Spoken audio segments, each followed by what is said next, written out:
اللہ نے بہت سے موقعوں پر تم کو مدد دی ہے، اور جنگ حنین کے دن جب کہ تم کو اپنی جماعت کی کثرت پر غرہ تھا تو وہ تمہارے کچھ بھی کام نہ آئی، اور زمین باوجود اپنی فراخی کے تم پر تنگ ہو گئی، پھر تم پیٹ پھیر گئے۔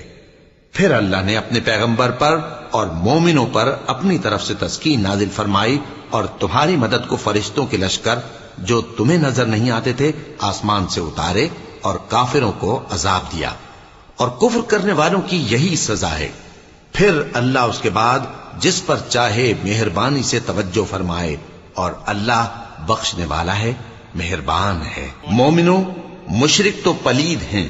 تو اس برس کے بعد وہ مسجد حرام یعنی خانہ کعبہ کے پاس نہ جانے پائیں، اور اگر تم کو مفلسی کا خوف ہو تو اللہ چاہے گا تو تم کو اپنے فضل سے غنی کر دے گا۔